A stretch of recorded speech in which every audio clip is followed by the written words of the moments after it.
શ્રાવક કઈ વિપરીત પ્રરૂપણા કરતો હોય છે? તો શ્રાવકના જીવનમાં સૌથી મોટી વિપરીત પ્રરૂપણા હોય છે એનો પકડાઈ ગયેલો કદાગ્રહ. જેમ કે એક ઉદાહરણ આપો, આજના સમાજમાં જે ચાલે છે, કોઈક પક્ષ એક તિથિમાં માને છે, કોઈક પક્ષ બે તિથિમાં માને છે. બંનેની પાસે પોતાના તર્કો છે, પોતાના ગણિત છે, પોતાની સામાચારી છે, અને બંને પક્ષ પોતપોતાની આરાધના કરી લે ત્યાં સુધી કોઈ પ્રોબ્લેમ નથી હોતો. પણ શ્રાવક એક વિપરીત પ્રરૂપણામાં ફસાય છે. કઈ વિપરીત પ્રરૂપણામાં? કે અમે સાચા અને બીજા ખોટા. જો બંને પક્ષમાંથી કોઈ પણ પક્ષ બીજા માટે આવું માને છે તો એ ક્ષણે એનો કદાગ્રહમાં પ્રવેશ થયો.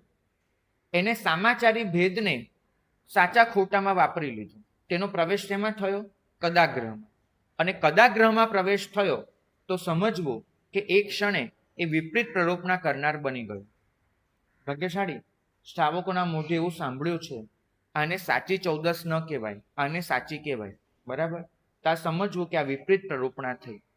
કેમ કે બંને પક્ષ પોતપોતાની મરજી પ્રમાણે, પોતપોતાની સામાચારી પ્રમાણે આરાધના કરી રહ્યા છે. એમાં આવા વિધાનો કરવા જવા એ પણ ગીતાર્થ ન હો, તમે પૂરેપૂરું શાસનને સમજ્યા ન હો, અને છતાંય માત્ર સાંભળેલી વાતોના આધારે કે ક્યાંક કોઈ પુસ્તકમાં વાંચેલી વાતોના આધારે આવા નિર્ણયો આપવા એ શ્રાવકના પક્ષે વિપરીત પ્રરૂપણા થઈ જાય. તો શ્રાવકના પક્ષે વિપરીત પ્રરૂપણા સૌથી વધારે ક્યાં થતી હોય છે? પોતાની માન્યતા, પોતાની ધારણાઓ, એને સર્વની ધારણા કે સર્વ માન્યતા બનાવવા માટે થઈ અને જે અભિનિવેશ આવે, જે કદાગ્રહ આવે, એ શ્રાવકના જીવનની સૌથી મોટી વિપરીત પ્રરૂપણા બને છે.